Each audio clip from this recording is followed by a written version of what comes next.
So, I guess for a first question, how did you come across Jung? At what stage of your life? Well, I hadn't thought about it when I first thought about talking about that, but actually, I met my first husband on the day he began a Jungian analysis with a guy named Marv Spiegelman. I know Marvin Spiegelman. Okay, and he's quite a character. Yes. And I was starting a Freudian psychotherapy the same day. Both of you were starting the same day.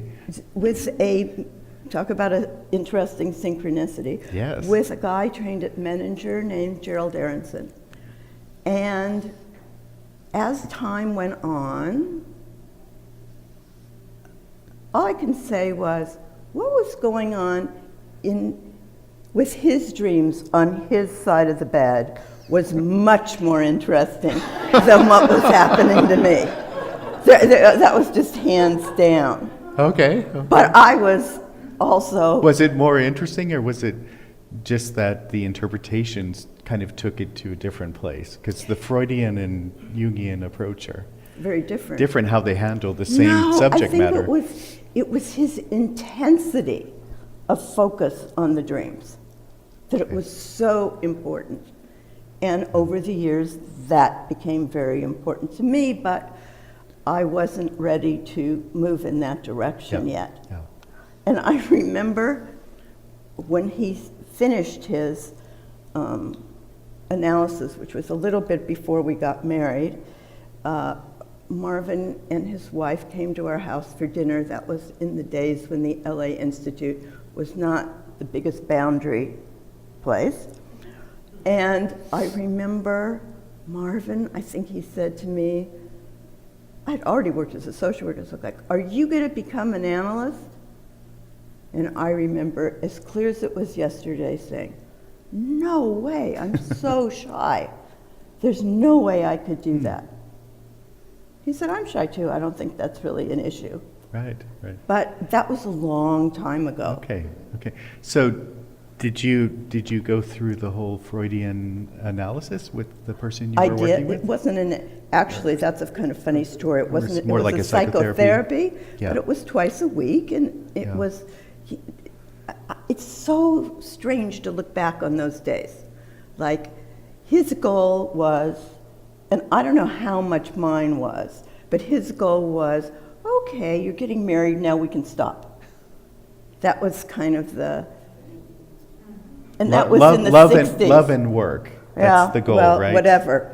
And then I remember going out the door, and I didn't have any more plans to be in therapy. That was as far as I was going at that moment. And he said to me, someday you will be a fine analytic patient. That was a little disturbing. Yeah. I had no idea what he was talking about, I must say. Yeah. But he knew what he was talking about. Okay. That's what I would say. And then time went on, and I went with my husband to DC, and I went to graduate school and came back. So it was really through Marvin Spiegelman that I got interested in Jung, and would love to listen to him talk. And he was an incredibly passionate man. Yeah. Really intense. Yeah, no, he is. And so at a certain point, not at a certain point, by the time the marriage was not going well. And I was kind of at the mindset at that time, which was, of course, naive, that if I just changed enough, that marriage would work. And you all know how that one works out. Doesn't work out. And so it was at the time, after I'd had a child and so forth, it was very clear it wasn't working. And I began to read Jung. And I can remember the two first things I read were marriage as a relationship between contained and container.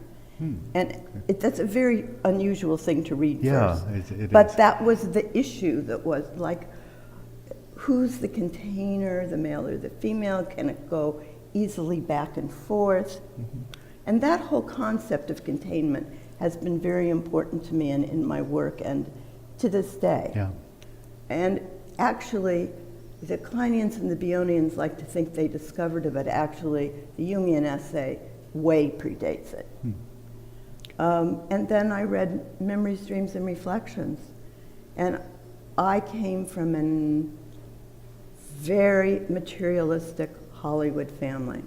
My father was a comedy writer.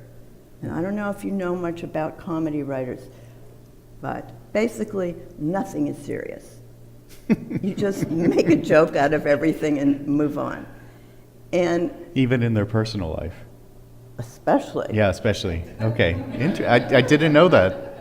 I didn't know that. I and- thought they just turned that on when they went to work to Oh, write. no. Yeah. Okay. Oh, no. Okay. And so it was very scary to share any kind of deeper self because it was going to be made fun of. People would say, your father must be very funny. He wrote for Bob Hope, and I would say, no, he's actually a depressed man. And actually, most comedy writers fit that pattern. Yeah, that's true. Yeah. So the Jungian community, to me, was then and has really come through on its promise to be a place where feelings and thoughts and ideas are taken very seriously. And it was also, I think, compensatory to the environment in which I grew up. I think there's, I couldn't have said to you I was looking for a religious attitude towards the psyche, but that was what was going on. Okay. And I wanted to be like Marvin. I wanted to be an analyst like Marvin, and I wanted to be able to analyze dreams. And I have to say, so I was in my late 20s then, I'm in my early 70s now.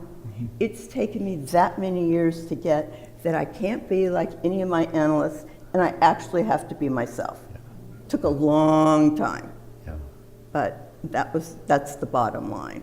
Yeah. No, they definitely become part of us for many years and how we do things. And It was an inspiration. yeah, definitely. And it was, the house that I grew up in was very materialistic, very much sensation oriented. What are you wearing? What are you eating? All of that. And so the Jungian world, where there was an inner life, was a new world for me. Yeah. So that's how I got interested in Jung. Great. Thank you. Thank you for that. So then from there, you went on to train and become a Jungian analyst, and you did that in Los Angeles. 9 years. 9 years, okay. So I know there's some people here in training. It does take a long time.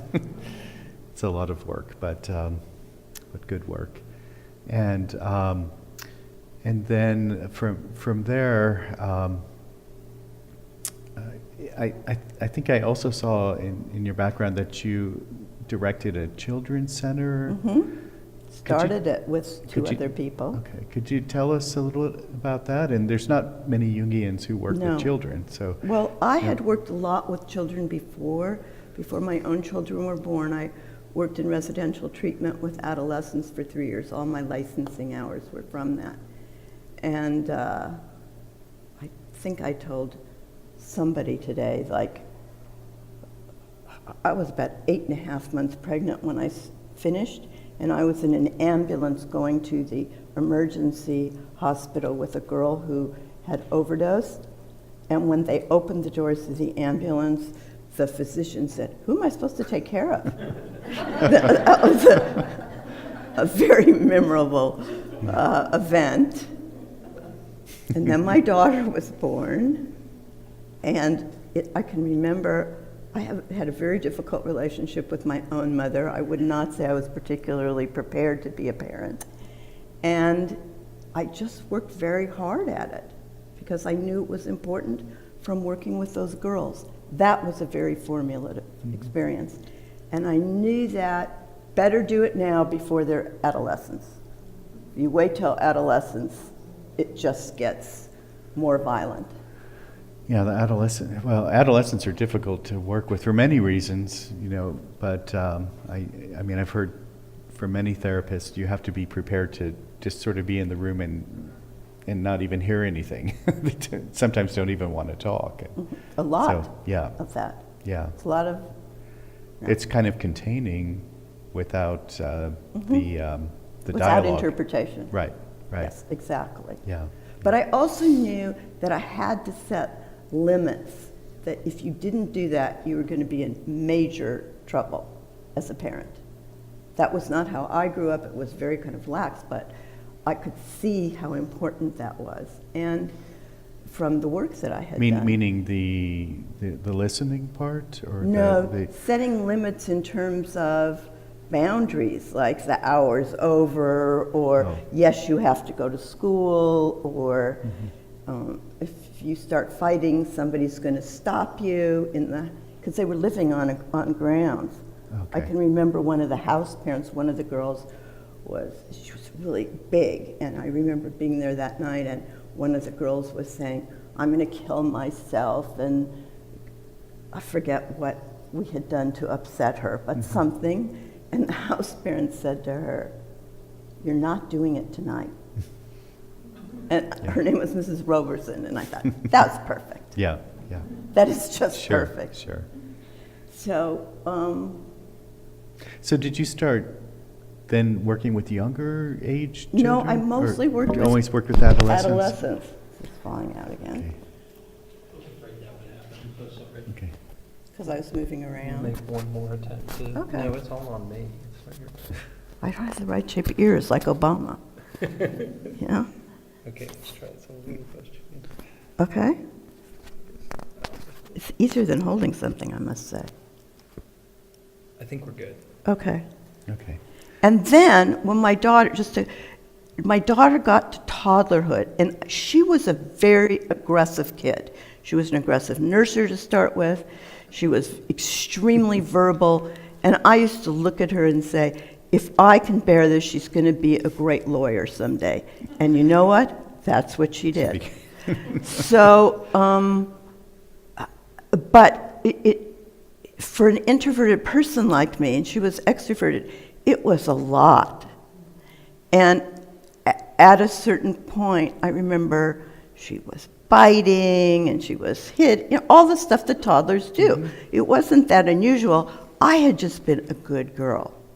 And so all that anger was repressed in me, and here she was. So I really remember saying to myself, either you're going to get some help so that you can really be there with her, or you're going to withdraw and then you won't have a relationship. So it was really my daughter Samantha that paves the way for me to go into analysis. Okay. Yeah, there's often a teacher from She real was life who is our big teacher. She was it. Yeah, good, okay. And do you, in your work now, do you still work with adolescents as well as adults, or do you? I do the do. spectrum? I Okay, do. okay. I actually also have a 10-year-old right now, Mm-hmm. but the majority of my practice is adults, and about Okay. half male and half female. Okay, great. Okay. I wanted to go back to when I mentioned that you had been at St. Elizabeth's, and we were talking a little bit earlier about what that was like. And you worked in the psychiatric units there? Right. That's all there is there. It's just a psychiatric hospital? Huge psychiatric hospital. Okay, I've never actually been, but Run by the federal government. Okay. It's in D.C. proper. Yeah. Okay. So would it be? Do they do outpatient work as well, or is it mainly inpatient? Mostly inpatient. So it's really an inpatient unit. Okay. And I just wonder, I've always wondered what it was like when Jung went there, and and who knows how different it might have been from when you were there. But It was in like 68. You were there in 1968, '68. yeah. I don't know when exactly he was there, but what do you have any memories or anything you could tell us about what it was like, what the treatment was like for psychiatric patients back in those days? And I guess I guess some of the medications like Thorazine had just recently come into being, but it was really There were less pretty good early drugs than there are now. okay. And some of the wards looked like One Flew Over the Cuckoo's Nest. I mean, it was really harsh. Yeah. And I certainly watched, actually, when at Camarillo, which is in California, I had seen shock treatment and a kind of range of treatments. Yeah. And then there were units which were run by the National Institute of Mental Health, NIMH, which were, community mental health kind of stuff where everybody sat in groups and talked, and I don't know what drugs they were getting, but much better and Yeah. nicer facilities. Right. So there was everything there. So really a spectrum. Yes. Yeah. Yeah. Okay. And I guess I was curious if there, if you go to hospitals now for people who are going through psychoses, there's, not a lot of focus on therapy, like talking Right. therapy. And was that different back then? There wasn't a lot of There focus wasn't. on talk therapy then So even either. back then. No, they were like, there's a famous hospital I don't know if it was in Maryland or Connecticut, both Yeah. of those states, I I'm think, blanking on the name right now, but I know where what they you're talking did about. intense, it was where Cyril's was, Okay. and where they did intense psychoanalysis. Right. But that was unusual. Not where I was, For no. the time. Okay. No. Okay. All right.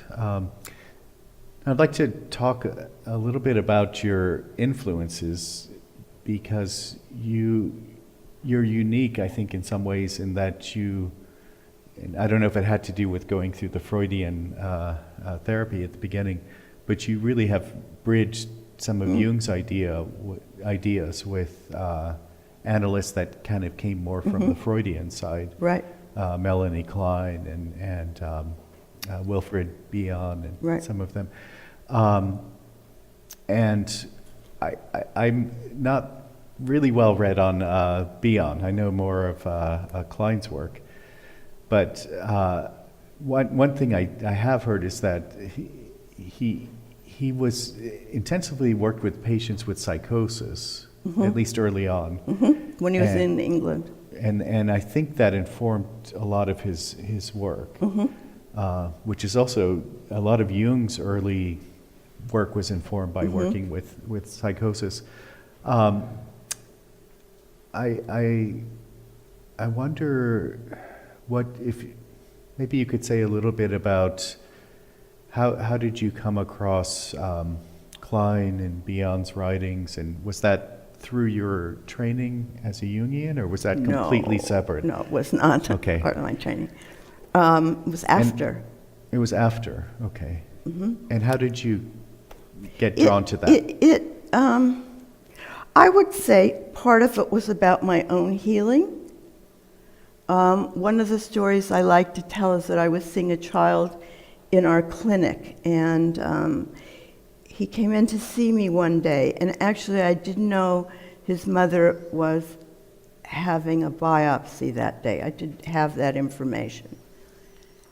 And it was in the morning, and he drew a picture in pink. And when I looked at it, I thought, that looks like a radiation machine or something, or an X-ray machine. I didn't say much to him. But when he left, I got very sick, like having the flu, sweaty and whatever, and I had a pain under this arm. And then, actually, I was having an hour of supervision with a really good supervisor that day, and she looked at me and said, "What happened? What's the matter?" Couldn't couldn't quite figure it out. And at that point, the phone rang. And it was the child's mother. And she said, I have a regrowth of the cancer, and it's under my left arm. And then my illness cleared. All right, that's kind of a mysterious experience. Very, very. How does that take place? And I don't think anybody has the words for it. It goes from the mother's unconscious to the kid's unconscious through to my body, but not through the ego, I don't think. No. And that scared the hell out of me. And I was like, well, that's it. I'm learning everything there is to know about transference and countertransference, and then this will never happen to me again. It's like, yeah, I mean, we often think of transference and countertransference in a very intellectual way, but we don't think about the psychoid process. No. That there's a physical component to it as well. So, okay, so that got you interested in countertransference and And transference. so then I was like on a quest. Okay, I know what Jung says about transference and countertransference. Then I did Kohut, Winnicott, Klein, and Bion in that order. Okay. Kohut, Winnicott. And sometimes when I go through, I go, oh yeah, that was my Winnicott idealization phase. That was my, oh, that's the answer, and then this won't happen anymore. I'm an intuitive, and I think that getting into the body just scared the hell out of me. It was unpleasant, but in addition to that, not good for me. Yeah. So, anyways, I wrote a paper about a year ago on transference and countertransference, and one of the kind of sentences somewhere in that was, yes, after all this journey, I've come to the idea that transference and countertransference ultimately has a very mysterious image or underneath layer, and it could happen again. And I don't have control over it. Yeah. Yeah. So that's what happened.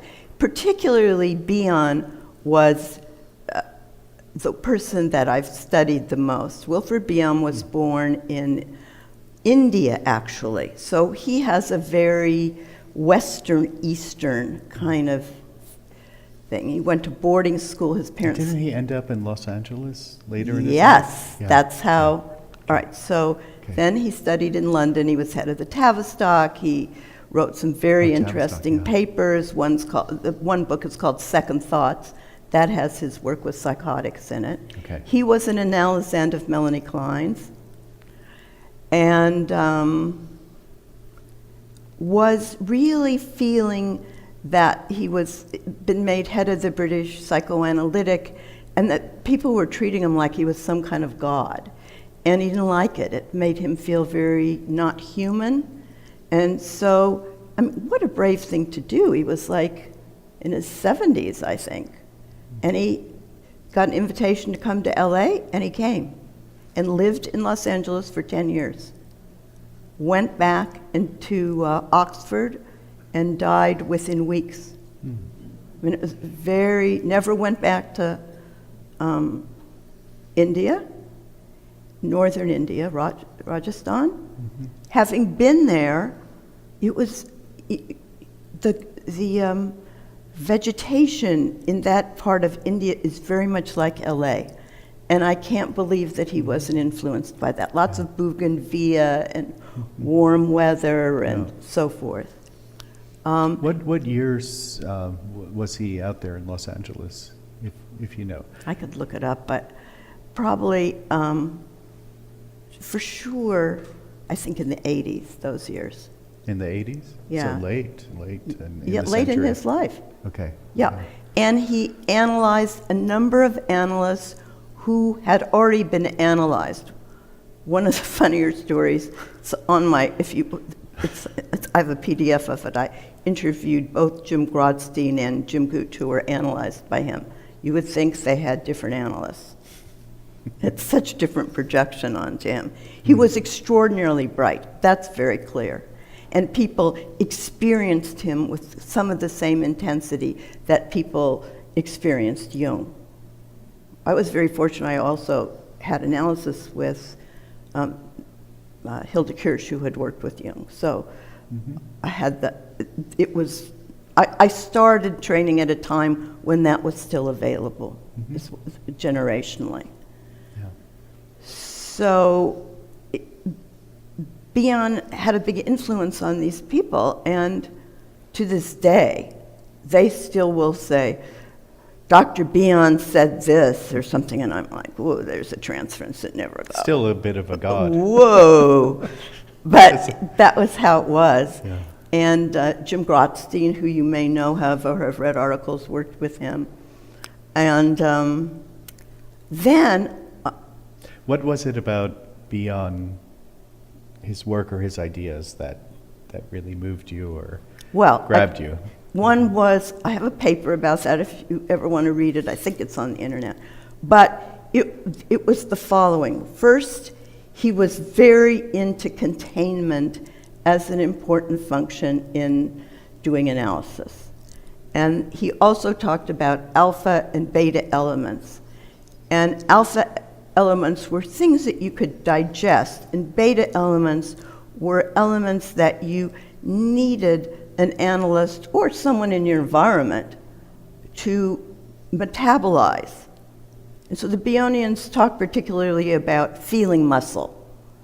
You've got to help somebody build their feeling muscle so that they can tolerate a certain kind of pain. And that idea appealed to me because it was practical in treatment, but also because it was realistic. It just made sense Because to me. there's a whole And area of positive. our psychology that can't be put into words. Yeah. and- which I guess would be more the alpha components that you can actually...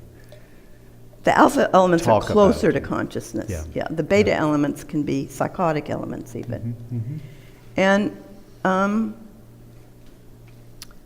so I would say those were among his ideas. And then he was also, and I'll read you the quotes tomorrow, very interested in prenatal life. And he thought that an infant, even prenatally, I mean, we now know the neurobiology that infants hear very early, that's one of the senses that comes online, and that they could hear what was going on in the household, and that some babies decided, even prenatally, like they weren't interested in joining this world, and that they turned against their own senses even. So that was a particularly interesting idea to me.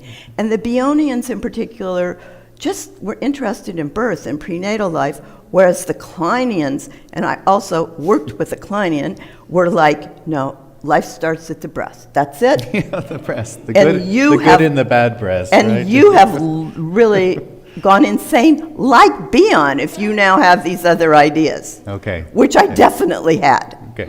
Okay. So Yeah. Yeah. that was how that went. Okay. Okay. I wanted to bring it back to Jung a little bit in terms of what he said about transference and countertransference. And, because he definitely, I think there's a story about him and Freud early on where Jung says the transference is everything. That's the whole... And then there's the and Freud parts, is, you understand. and then there's the parts where, where he says, I'd rather not, patient didn't have much transference. It seems later on in life Yeah. he thought it would just got in the way Right. of things. And then he wrote, I guess, I'm forgetting the name, where he talks about the Rosarium. Pictures, yeah, Yeah. the Rosarian pictures. Yeah, but it's something about transference, the title of that piece. I'm blanking. Psychology of the Of the transference, right, you got it. And I remember that was one of the first things I read by Jung, and I was completely confused. I was a psychiatrist in training and learning about transference and countertransference. And I think Joseph Henderson came to teach us a class on it. And it was, all of these sort of mystical diagrams. Drawings and. And I was like, well, where's the therapist and the patient here? It seemed to be this is about an internal process in one person. So to me, it was a little confusing, and I've always felt like Jung was ambivalent about transference and countertransference the way we talk about it. So I think maybe we should just, for a second, just maybe define, because I don't know if everyone's familiar what we're talking about when we use those words, what transference is and what countertransference. Would you like to? I'd be happy But if it- you did, but Okay. but Okay. I totally agree with you that he was really ambivalent. Yeah. And so, I even had the feeling like if he had a good day with his patients, whoa, it's really good. And if he was having a really hard day and didn't know what was going on, or Yeah. had a heavy erotic transference or countertransference, he was like, this is just too Yeah. much. Yeah. And he had So- no analyst. So I'll just say a little bit about that. So transference, when you're in the therapy process, transference are the feelings, ideas, and fantasies that the patient or the analysand has about the therapist. So it can be a lot of unconscious feelings that are drawn out. And one of the ideas is that these transferences are experiences that go back to early childhood and experiences we had with parental figures or other figures. And they're kind of in our unconscious, and we sort of react to people with that transference in life. And so one idea is that the therapist helps you understand your transferences. So you're more conscious about that part of yourself. And the countertransference are the feelings in the therapist that are evoked by the patient or the analysand. And so the kind of, again, it's almost the same thing but in reverse. And that's a very simple definition of it. But you know, That's it. Okay. But it gets more complex when Yes, you it really does, too. dive into it. It sounds easier than it is. Right. And there are, I think you've probably seen the diagrams where within therapy, there's a conscious dialogue going Yes. on between the analyst and the analysand. Underneath, the unconsciouses of each are talking to each other, Right. unaware of, not direct. We're not directly aware of that, and then, and every combination in between. So, it gets quite complex. It does. And, The other thing that I think is Jung talked about, so I don't know what the Freudians would say about it. I don't ever have that conversation with my Freudian friends. But that one of the things the patient can project onto the analysis, and I think in deep analysis this happens a lot, is the self with a capital, the way Jung talked about it with a capital S, that the analyst carries a sense of potential wholeness, and that's a very potent kind of transference, and that holding that is a kind of sacred space, in my way I think about it. yeah, I think very, very much so. And it's something beyond us as a therapist. We can't really contain all of the opposites and all of the aspects of the self, but that's really what we're kind of called to do, to be there and represent that in some way, I think, often. You mentioned sacred space, and I always like the word temenos. Temenos, yeah. Temenos, have you heard Oh, that yeah. one? I've thought that was the most important thing about Jungian analysis is the temenos, maybe I'm not pronouncing it. It's a Greek word which has to do with a sacred space or like a holy space. And the idea, which I encountered in Jungian work, but hadn't from the Freudian side, was that there is a sacred space in therapy, and the holding environment of that is where what allows all the work to happen. Without that, it doesn't go very far. And I think of that as linked with containment. Yes, absolutely. That the container, that's another word for it. Mm-hmm. And my own experience as a patient would be that if I was with an analyst whose, let's just say, mind was more mature than mine, that I would have thoughts that I wouldn't have on my own. And that's a little mysterious too. Mm-hmm. But that it seemed like it was because I was in a contained environment, and that facilitated both feeling and thinking, or intuition, all of it. Mm-hmm. Yeah, definitely.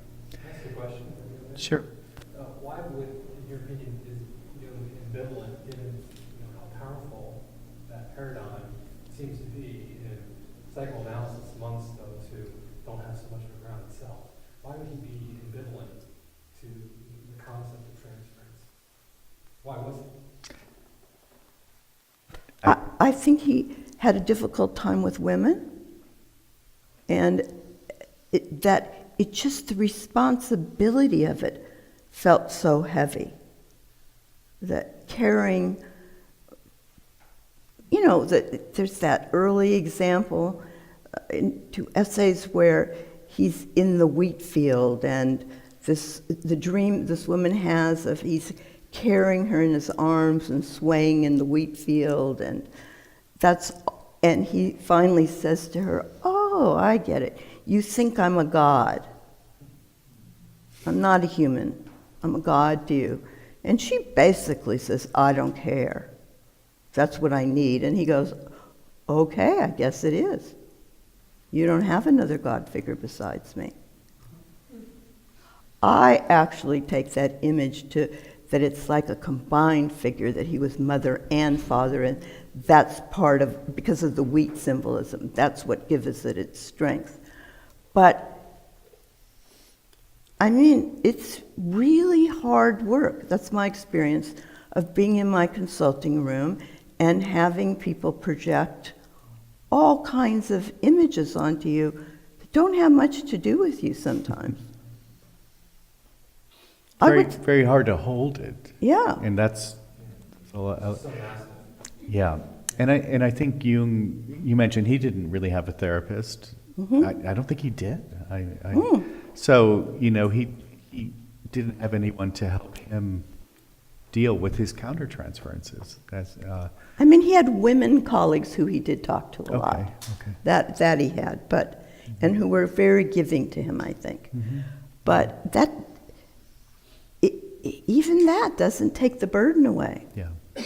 Wouldn't you say can feel extremely burdensome on a given day? Oh yeah, it's one of the heaviest parts of the work is, holding those transferences and letting them be, letting them Develop. instead of saying, By the I'm way. not that Yeah. at all. Yeah. So it takes a lot of work. And I think early on they didn't even think of countertransference. I think they were just, really focused on the transference. And that was even hard. And that was hard. Yeah. Does that answer your question? Okay.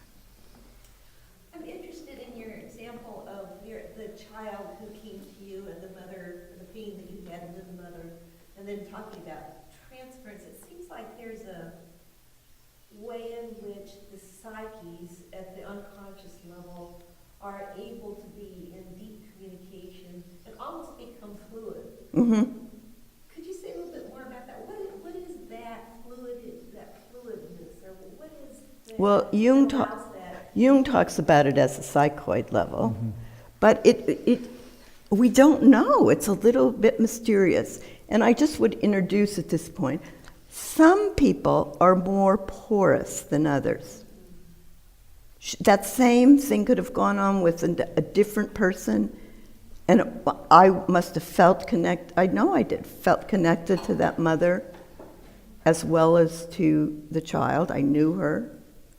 And let's add to the story that that mother at that time was in analysis with my analyst. So let's add that to the picture. I mean, So there were a lot of the psyches. unconscious was very connected Yes. between everyone. Yeah. You know, I just would put out the idea that this is from, I don't know, how many of you have read Edward Edinger? Quite a few of you. Anyway, I had the good fortune to be in analysis with him for 5 years at the end of my training. And in personal communication, he's also written about it kind of, but he said very directly to me, I think certain artists or writers, he wrote a book about Moby Dick and Melville, are too early exposed to too much emotional trauma. They have a psychotic parent or a deeply depressed parent, or the parents have a violent marriage or whatever, and it leaves a psychic hole. I don't know that you could see it on MRI, but and that leaves an opening. And that could either lead to if the person doesn't have a strong enough ego as life goes on, a kind of psychosis or a kind of over-flooding or creation. And all the artists that I'm going to present tomorrow, I'm going to present several artists, have that in their background and have an openness to the unconscious that's reflected in their work. And some analysts have more of that than others. So I would say there was a certain kind of fluidity, but the details of that, to explain it scientifically, I don't think I could. We just know it happened. And that it was very dramatic when she told me the data and all the pain drained out of my body. Because I had felt really sick. And how much of that was the child's? I don't know. And the child was also onto something with his drawings. Absolutely. So I can still see that drawing. Yeah. And this is years and years and years ago. Mhm. Yeah. It was a pivotal experience for me. Yeah. But Very it much. was an illustration that constellated for you radioactive energy. Mm-hmm. And You could, it was like there was an exchange of radioactive energy. mm-hmm. Fascinating. And a sense of danger, like I had then of, well, you better know what there is to know about transference and countertransference to reduce the danger of what you're being exposed to. Yeah. Except it didn't work. And you definitely talked and wrote about that being contaminated. He called it contaminated. Mhm. Contaminated Yes. by the unconscious or Mhm. the elements in the person you're working with. Yeah. So, And you know, Yeah. it could happen in the grocery store. If somebody's really angry in the line in front of you, I mean, this is not that uncommon experience. I Right. just used that Yeah. example. Yeah. Or in a family environment, or in traffic rage, or we could go on and on. Yeah. It's when somebody's very intense emotions are not contained, and it's just spilling out.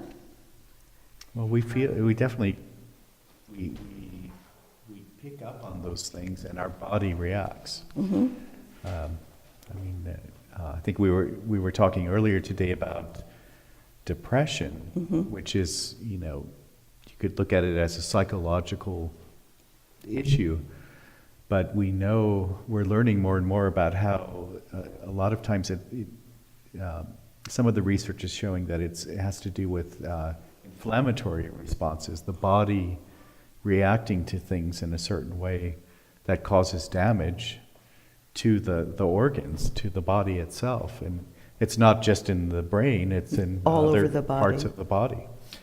So we don't understand the mystery of it, but there's definitely mind. The idea of mind and body being completely separate is not the reality No. of the world, I think. So there's a lot to find out there. And certainly for babies, there's no separation. It's just everything's mixed together, and the baby's either miserable or fine.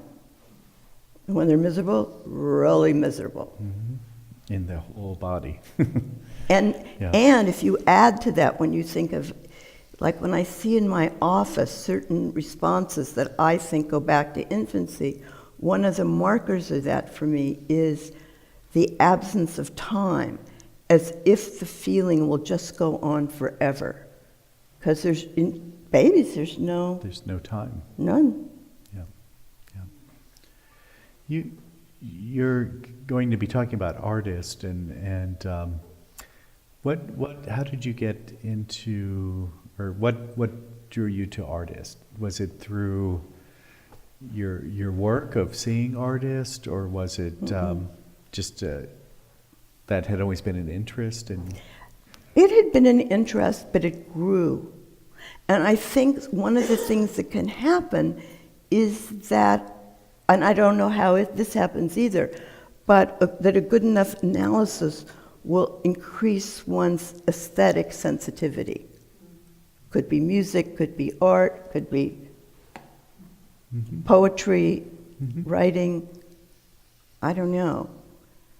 But what happened was, after I'd written 2 papers, one which I presented in Paris in '89, where I talked about leaving training being equivalent to leaving the womb, and that students or candidates who weren't aware of that tended to get stuck or end up with certain kind of violence in their committee meetings.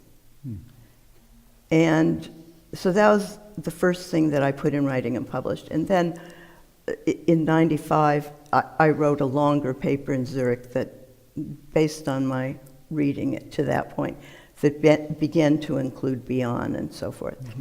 But in the midst of that, after that first paper, I just began to have experiences. I think of it as part of my journey and being called to this kind of work about birth. So it went like this. The first artist, I had always liked Chagall and his paintings. I didn't know anything about him. And I was in the Jewish Museum in New York.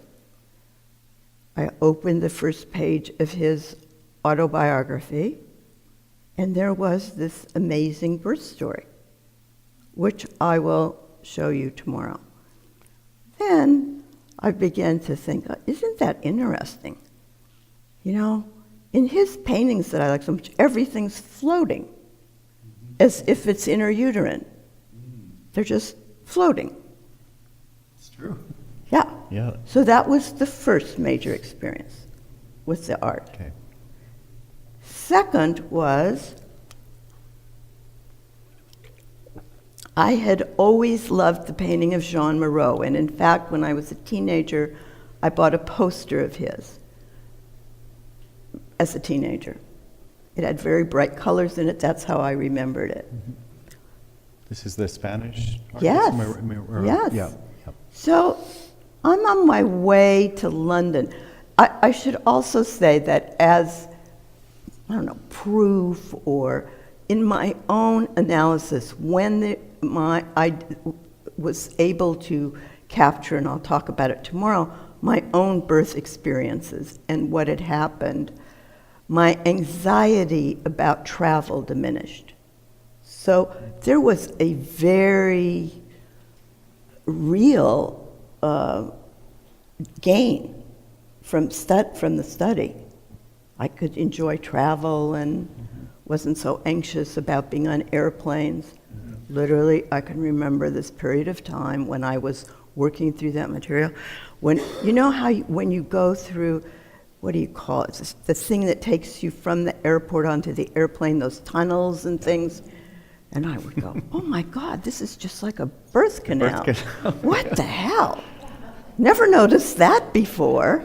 Yeah. This is really strange. It is. And then the airplane started to look like wombs. And I mean, it just went on and on. So I was on my way to London. That was when I was working for the Journal of Analytic Psychology, which is published in London. And I had a dream the night before I went. And the dream was a colleague said to me, your idea of Moreau and all these bright colors is totally naive. He's really very dark, and you don't get that. Now, this is not a colleague that I like very much. So the easiest thing was just to go, oh, you know, she's ruining my trip, or something like that. But not too many days after I got off the airplane, I went to the National Museum in London. And sure enough, when I looked at those paintings, there was an awful lot of black. It wasn't all bright colors. And then I read some about his life story, which was very difficult, like how he stayed in Spain all during the Second World War and hid out in the South, and his parents gave him a very hard time about wanting to be an artist, and he was sick for a long time, and then they said, okay, go to art school, but we don't really think it's a good idea. For anyone, it's not personal to you. Yeah. It's not a good way to make a living. Right, right. But seeing those dark pictures really influenced me. Then I really wanted to find his birth story. Okay, now it's starting to be like, if I'm interested in an artist, better find his birth story. And I looked and looked. I had a shelf of Moreau books, couldn't find it. And then the international conference was in Barcelona that year, and I was having lunch at the Moreau Museum there in Barcelona, and a book had just been published, and it had the birth story in it. Well, that's already a lot of synchronicity going on. And when that starts to happen, then I feel like, okay, I might not like this path, but you better not get off. Sure, sure. And it just kept happening. So the latest was, at Christmas time, I was luckily, friends who retired in Paris, I was visiting them. We went to the Pompidou, and I had seen Magritte before. There was a big exhibit in LA, whatever. All of a sudden, every painting I look at has eggs in it and all kinds of symbols that were interesting. Never was tempted before to study his biography. I said, my friends went on to another exhibit. I said, I'll meet you in the bookstore. And I went and I found a children's book that had his birth story in it. And that's just the latest one. Yeah, yeah. Okay, that's... So that's how you got into the art. And it's an ongoing journey. And related to this theme, the birth theme. And the kind of porousness to the unconscious, where the symbols just pour through. I don't know if it was Beyond or one of the object relations theorists who talked about life as a series of separations, birth being the first one. Is that, do I think that way? Yeah, do you think Absolutely. that way? That is what life, that's And our, or you could see it as a series our of births. archetype, or I see it now as a series, you could say it's a series of separations. That certainly feels that way.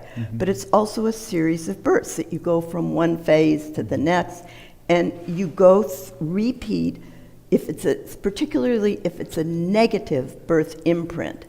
And I've been really surprised how many publications talk about it as imprint. It was at least 20 years ago, and it was just kind of spontaneous. That the birth experience is imprinted somehow. At a cellular level. How Yeah. does that happen? Yeah, yeah. And Well, there definitely are, I guess I work in genetics, and yes, so we've been studying this a lot. The original idea when we were doing genetics work was that there was something in the DNA that just sort of defined what your life or your personality would be like. But there's been more and more of interest in how DNA itself gets modified within the mother when that person is going through different traumas, and then so those traumas get worked into the DNA itself there's a chemical process called methylation where it modifies the DNA, and then that in itself carries it's like the history of the trauma into the next generation. yes, And some people are studying, how many generations does this go on. go on? I think there's some interesting research with like Holocaust survivors and looking at the third generation or fourth generation now. So there is a physical imprinting. It's called imprinting. That's what the word. In the biological Community sciences. also. Yeah. That's interesting for me to hear. Yeah, so there definitely is, and we don't know, and I guess it could be studied now, with difficult births, how much that also affects. And I guess the other question is how much does a difficult birth, and I'm sure you'll go into this, not only affect the infant, but the mother. Both. And then that gets carried on in the relationship for For a long those time. formative years. And, Yes. right. It's complex that way. Yeah. Yeah. Very complex. But you use the word imprinting. Yeah. Okay, I'm going to ask you more about that. I'd love Okay. to see where that's Didn't you published. use that word too? I do. Yeah. Yeah. Yeah. So I use it from the biological side, but that's interesting. Yeah, and then I see other people were using it too. So I was like, whoa, that must be an intuition, Yeah. besides having some kind of proof about it. Right. Yeah, if I had a wish for what you did when you went home tonight, I would say, think about if you know anything about your birth history, but also YouTube has the most extraordinary videos of conception now. They're all over the place. It seems so strange to be in my 70s, but when I was younger, they didn't have those kind of No. cameras. I did. Yeah, I have to go look. I'll look this up tonight. And there's a Nova film, a DVD. And I have a colleague in South America who's writing about the violence of conception. Well, that's a new thought. To what extent, I guess Otto Rank wrote about this one. There you go, Otto Rank. Okay. What do we make out of the fact that no one in either the Jungian or Freudian community talks about him? He is like, push it to the side. And I have 3 times gotten books about him out and been wanting to write a chapter or a paper about him. And I start reading it and I went, you got yourself in a lot of trouble just studying Klein and Bion. Someone else is going to have to do this. I can't do it. It's so dark. But what happened, he was like the best son of Freud in that series of people around Freud with the rings and that circle. And he was very young when he went to work for Freud, and he edited journals for him, and he did all kinds, he was so loyal.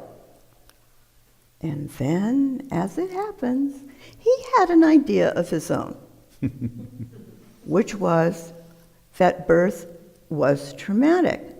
Now, he had it kind of like across the board, and one could take that stand. Some births are much more traumatic and near death than others. And so the amount of anxiety is very different. But nevertheless, so he eventually left Vienna because he was so pushed aside. Shun is more like it. And he came to the U.S. Well, he did very well in the U.S. with women and financially. You could get more for doing analysis. And he got really bad, just totally exiled for that. And he never went back. That's a really awful story from my point of view. And it's really an example of the absence of curiosity and freedom of thought in psychoanalysis. Yeah. And Freud just didn't like it, that could be important like the Oedipal conflict. Whoop, gone. Can you say his name?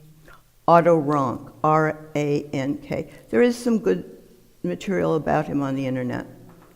And a few people, a guy named Lieberman, and there is a correspondence between Rank and Freud that's published that's interesting. When I read about it, it makes me so sad. Then I have a second idea about it. Why does nobody talks about it?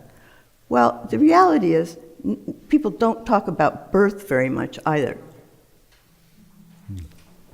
That archetype doesn't get talked about, or that experience. When I first presented in '89 at the Jungian International, first it was like walking into a total boys club. The guy who was introducing me, whose name I won't mention, but he was a big analyst in London and Germany, took me aside and said, "Young lady," that's a great start, "are you a training analyst?" And I said, "No, we don't even have that category in our society. It led to too much hierarchy and trouble." Yeah. No. And then my second question was, "How much have you published?" And then I said, "I haven't published yet. This will be my first publication." And then I said, "Dr. P, maybe I know more about you. I've read an article that was just published about you in the Journal of Analytic Psychology." And he said again, and I wasn't that young then, I was over 40, "Young lady, is that all of my work that you've read?" This is before I'm speaking for the first time. It was really awful. Yeah. And then he said, "Is your husband here?" And I said, "Yes." And he said, "That's good, because this is really going to be hard for you." Then the paper was extreme. It was 20 minutes, very well received. People told me that they understood the dreams they had after they were graduated for the first time, which really affected me deeply and made me want to write more, you can imagine. So, and then two colleagues who I knew, one from LA and one from Germany, came up and said, "JoAnn, we like you, but what you did was really dangerous." I'm like, "Okay, what are you talking about?" And I went for a walk with them, I'll never forget, one on one side of me and one on the other. It made me a little, they were both psychiatrists, so I thought, what will happen here? I was just like, oh my God. And they said, still can't believe this really happened. This is 1989. They said, "You made it sound like you think there's really physical birth trauma, and you didn't make it clear that you were talking about birth fantasies." Having given birth myself and I thought, So I said, of course, well, the reason I didn't make that clear is because it's not what I think. I think there's both. So that was just an amazing experience. It got a little more press. But what I took home from that day was, one, I want to write more and study more about this, and I don't want to be stopped. And two was, I really wonder if the idea of birth is, and what happens is very threatening, especially to a male, because it makes the mother's body so powerful. And that's, to some people, not an okay thought, that they're out of control. So that's what I think about that. And you know, in our country at this point, we are not, I don't even think in the top 10 of countries in terms of infant or mother mortality at birth. We don't have great statistics. And that's very odd. Mm-hmm. No, our country. No, our country has a lot of areas that it's surprising for a wealthy, materialist country that it's having all, there's birth trauma. Suicide is High. a huge problem. What's that? We're a wealthy country, but don't forget where all the wealth is Where would you say it is? at the top. Oh, Yes. right. Right. Yes. There's That's, a lot of women who don't have Good care. that's correct. Yeah, that's a good point. That's a good point. That it's not at all uniform throughout. It's not distributed in a way that everyone has access. Yeah. Yeah. Well, I was going. That reminds me. I was going to bring up the subject of, talking about birth and getting into it in great detail. It always seemed to me like it was, and from a male perspective, that it was one of the sacred mysteries that women experience, and that we as males were always going to be on the outside of that in some way. I mean, we're born, so we have that experience, but so I think there is something to what you were saying, that it may have just been a threatening topic. I think so. And it's true. It does get to the power of the female body. That's what I think. Yeah, and we were talking about the sacred space. The womb is the Ultimate. the ultimate one, which everyone has gone through.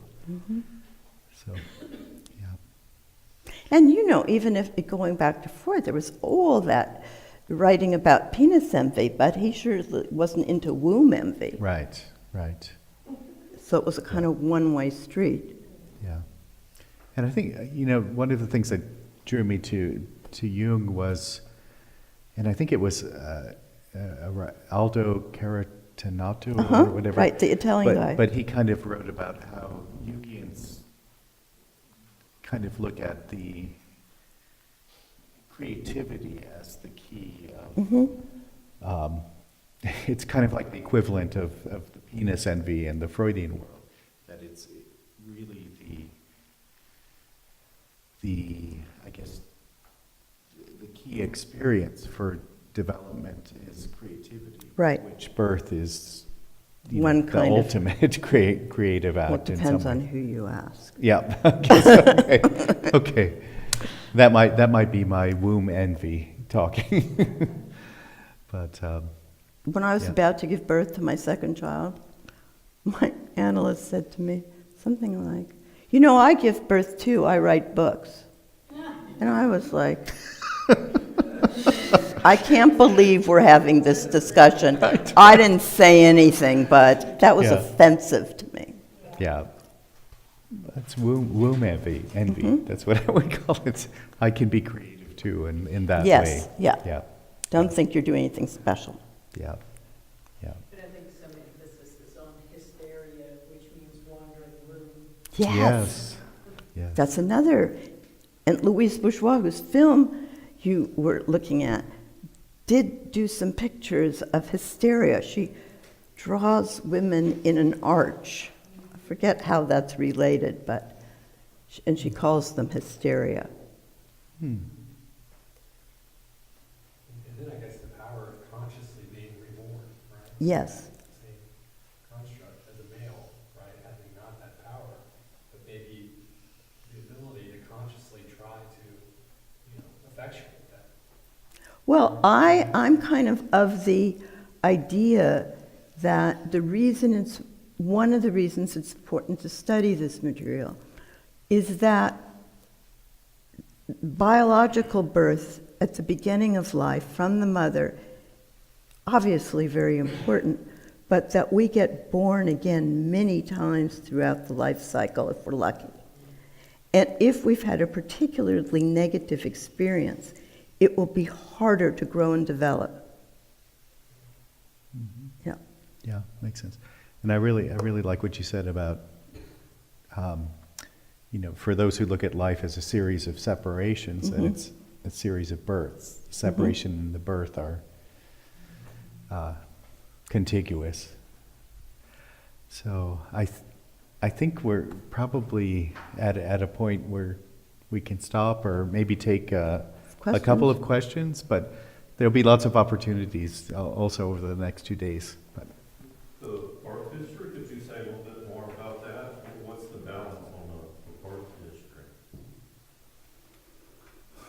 Well, what I wrote in the brochure was that archetype, it seems to me, is looking to be brought forward and mediated, the birth archetype. And what I meant by that is, it's like if you think of the mother archetype coming forward, it's some universal pattern of us, and it's looking to be unlocked. Neumann talks about a lock and key phenomena. The archetype being some product, a lock, and you need a human experience to open it. And that if, for example, you had a mother who yelled and screamed all the time, you might not like it, but if later in life you had a boss who yelled and screamed, you might be better prepared. Even though it was hard, you'd be, you'd have figured it out.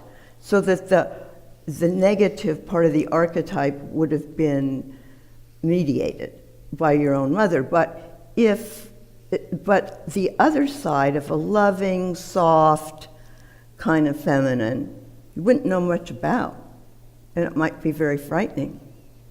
So that's one way. And I think this is not my idea, it's a woman named Frances Tustin, who was a beyond analysis and lived in London. But she talked about hard and soft being an early set of opposites. And it made me think about how often people would come into my office and say, things are too hard, or this was such a hard day, or, how many times has somebody come in and said my day was too soft? Not happening.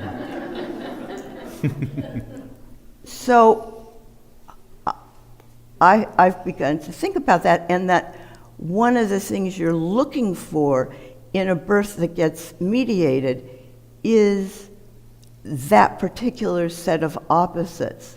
And she gets very physical about it, saying that the mouth has both soft and hard parts, the tongue being harder than, say, your cheeks or whatever, and that the breast has hard and soft parts to it, the nipple being harder and the breast tissue. And a baby who nurses properly has to figure out how to put that all together. And if they can do that, combine that, then they have a kind of resilience to take into life. That's a basic set of opposites. And Jung was very into the opposites. So you can focus on that one particularly, but yeah. I don't know if that answers your question. Gives me something to think about tonight, right? Okay, we can go at it again tomorrow. Okay. Just what about the relationship in the birth process between the mother and the child being born? There's an experience of the child, but it's influenced by the mother's experience of the birth as well. And when I think about that, I think about the birth of my children, but I also think about the generation before where a lot of parents a lot of mothers were sedated. Totally out, or Yes. that twilight sleep thing. So how does that, I'm kind of wondering as you're speaking about the difference in those two experiences. Well, I actually have somebody that's working on writing about that right now, who I'm supervising, and her father and her grandfather were obstetricians. And her father took her to, I'm sure it would be okay with her to, I hope, to tell the story, took her to a birth. And the woman had twilight sleep, and she was moaning and groaning and totally out of it. And my supervisee said it was a horrendous experience to watch. Her father was the supervisor. He was a resident, so he was supervising this, or he was the senior person and supervising this resident. And she passed out. That's how upsetting it was to view that kind of twilight sleep. And I think we have lots of evidence that it interferes in bonding. The mother's not there to I think the reception, that even if it's a hard birth, that the reception that the baby gets is extremely important, and that the baby needs to feel received in an enthusiastic, loving way with a face that shines, and if at all possible. I mean, sometimes that can't happen. But the sooner that happens, the better, I think. But we want to be welcomed on this earth. So like what's the experience of all those many generation of children really Right. that were born to Anesthetized moms. Yeah. Yeah. I was thinking a lot of us might not be able to get our birth story Right. because of that. Because of that. Yeah. Yeah.